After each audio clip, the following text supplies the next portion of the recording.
जब भी हम दूसरे को ब्लेम करते हैं, उस ब्लेम के साथ हम इन एक्शन को बढ़ावा देते हैं। जब भी आप ब्लेम करेंगे, आप देखेंगे या तो आप खुद या जिस पे आपने ब्लेम डाला है वो इनएक्टिव हो जाएंगे और उसके आगे की जो जर्नी है वो हमेशा एक रुकी हुई, परेशान करती हुई जर्नी बन जाएगी। तो क्यों ना हम अपने इस ब्लेम गेम को रोक करके कोई एक ऐसी टेक्निक इंप्लीमेंट करें जिससे हमारे ब्लेम्स तो दूर हो ही जाएं, साथ में जो हमारे काम है जो अधूरे रह जाते हैं वो सारे के सारे काम पूरे हो जाएं। तो इस विन विन सिचुएशन को क्रिएट करने के लिए आप मेरे साथ एक एक्टिविटी करने वाले हैं। तैयार हो जाइए पेपर और पेन के साथ एक्टिविटी करने के लिए, ताकि आप मेरे साथ आपके ब्लेम्स को दूर करेंगे और एक्शंस को बाहर लाएंगे।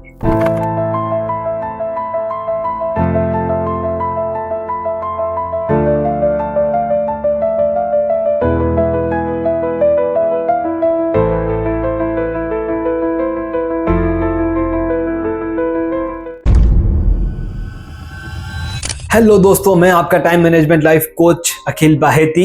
स्टॉप ब्लेमिंग, स्टार्ट ग्रोइंग, इस पर्टिकुलर सेक्शन में आपका वापस एक बार स्वागत करता हूं।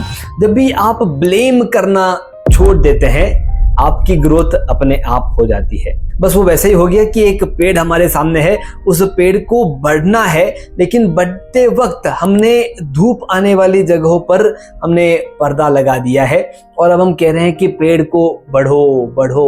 नहीं, हमने पेड़ को ब्लेम करने के बजाय उस पर्दे को हटा दिया, उसे धूप दे दी और अब वो आसानी से ग्रो कर रहा है। आज के इस सेक्शन में आप यही देखने वाले हैं कि किस तरह से आप आपके ब्लेमिंग वाली चीजों को आपके रूटीन में से दूर कर दें और कुछ ऐसी चीजें आप ऐड ऑन करेंगे जिनसे ग्रो होना बहुत ही आसान हो जाएगा। चलिए आगे बढ़ने से पहले एक ब्लेम को डिफाइन करने की कोशिश कीजिए। आपके पास पेपर और पेन है, उस पर लिखने की कोशिश कीजिए कि जो ब्लेम है इससे एक्चुअली आउटकम क्या होता है।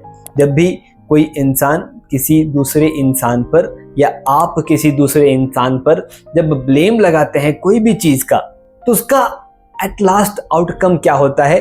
आउटकम बहुत सिंपल है, blame is equal to inaction. जैसे ही आप ब्लेम लगा देंगे कि उसकी वजह से ये नहीं हुआ, उसको ये करना चाहिए था, मैंने मेरा काम कर लिया था, उसने फॉलो अप नहीं लिया, जितनी बार भी ब्लेम बाहर निकलेंगे आप देखेंगे उसका रिजल्ट है जीरो, आउटकम है जीरो। तो हमें क्या करना है?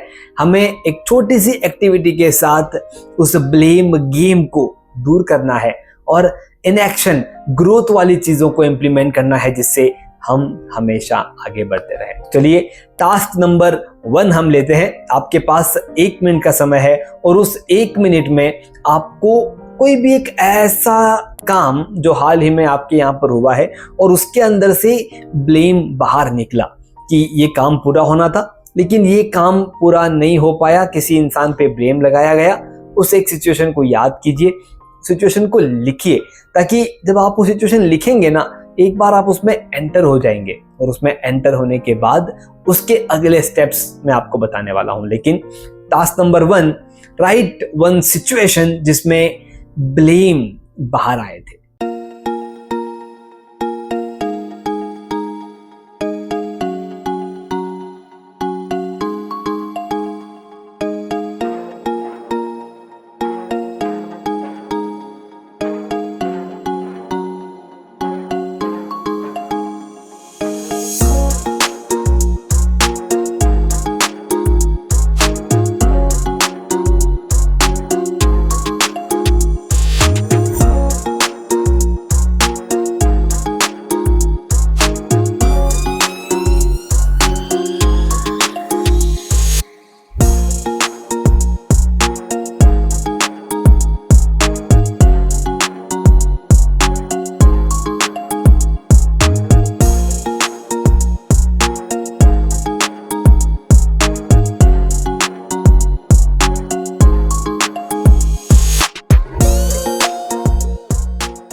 वेलकम बैक और कॉन्ग्रेचुलेशंस, क्योंकि हमने पहला स्टेप यहाँ पर पूरा कर लिया है कि वो ब्लेम वाला इश्यू हमने बाहर निकाला है।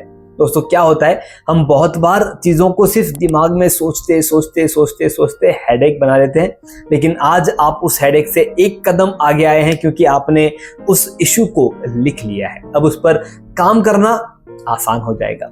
अब मैं आपके सामने 3 सवाल रखने वाला हूं, आपको आपके पेपर पे उन तीनों सवालों का जवाब लिखना है और उन जवाबों के ऊपर हमारा अगला स्टेप होगा। तो जब भी आप किसी ब्लेम वाले इशू में अटक जाए, परेशान हो जाए, फिर से एक बार इन तीनों सवालों का जवाब लिखिएगा और फिर देखिए अगर उन तीनों सवालों के जवाब आपको मिल जाते हैं तो आपके लिए उस सिचुएशन से बाहर निकलना, उन सिचुएशंस को वापस रिपीट ना होने देना आसान हो जाएगा।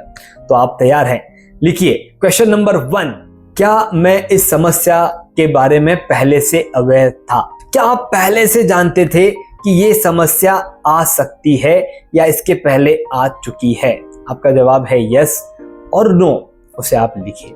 नाउ क्वेश्चन नंबर 2, क्या मैंने एक्सपेक्टेशंस पहले ही क्लियर कर लिए थे? क्या जो भी एक्सपेक्टेशंस थे उस पर्टिकुलर सिचुएशन से आउटकम के, क्या आपने उसे पहले ही क्लियर कर लिए थे कि हाँ ये ऐसा ही होने वाला है? क्या आपने उसे प्री इमेजिन कर लिया था कि यहाँ पर किसी दूसरे इंसान पर ब्लेम जाने वाला है? यस और नो लिखिए। क्वेश्चन नंबर 3, क्या मैं इसका सॉल्यूशन पहले से डिजाइन कर सकता था?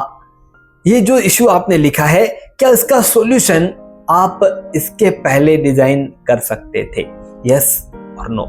देखिए दोस्तों, 3 सवाल मैंने आपको पूछे हैं, तीनों सवालों के जवाब यस और नो में आपने लिखे हैं। अगर इसमें से तीनों में से कोई 2 के जवाब ना है, नहीं ये पहले से नहीं था, तो ये एक नया इशू है और इस नए इशू को नए तरीके से सॉल्व करना है। लेकिन अगर इन तीनों में से कोई भी 2 के जवाब हाँ है, यस है कि हाँ ये मुझे पता था, हाँ ये मैं पहले से एक्सपेक्ट कर रहा था, हाँ ये मैं डिजाइन कर सकता था, अगर 2 के जवाब भी यस है तो इसका मतलब इस पर्टिकुलर सिचुएशन का ब्लेम, रिस्पॉन्सिबिलिटी हमें सबसे पहले खुद पर लेनी होगी। अच्छा, मैं इस सिनेरियो को चेंज कर देता हूं। अब मैं आपको 1 मिनट का समय और दे रहा हूं और उस 1 मिनट में आपको ये लिखना है कि अगर इस पूरे सिचुएशन का ब्लेम आप अपने ऊपर लेते तो वहां पर बातचीत क्या होती, वहां पर अलग सिचुएशन क्या क्रिएट होती, आप क्या अलग करते। दोस्तों 1 मिनट का समय है, ब्लेम आपने खुद के ऊपर लिया होता कि इसमें मेरी ही गलती है, इससे आपने शुरू किया होता सिचुएशन को, तो वहां पर पर्सपेक्टिव क्या निकलता? सोचिए और लिखिए। आपके पास 1 मिनट का समय है।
दोस्तों देखा आपने जैसे ही उस ब्लेम को खुद के ऊपर लेने के बारे में सोचा, वो पर्टिकुलर ब्लेम को देखने का नजरिया बदल जाता है। मेरा एक सिंपल रिक्वेस्ट है, जब भी ब्लेम गेम शुरू हो, बीइंग अ लीडर, आप खुद के ऊपर उस ब्लेम को लेने की कोशिश कीजिए और ये 3 सवाल जो मैंने आपको पूछे, उन 3 सवालों के साथ अपने आगे के रास्ते को डिफाइन कीजिए।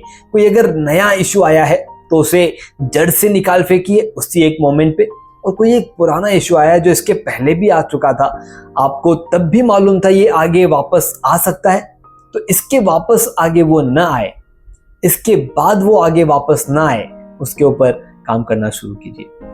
ब्लेम गेम दूर करना और ग्रो करना ये आपके हाथ में है। आप वो लीडर हैं जो आप कर सकते हैं। कोई भी सवाल हो तो उसे कमेंट बॉक्स में लिखें।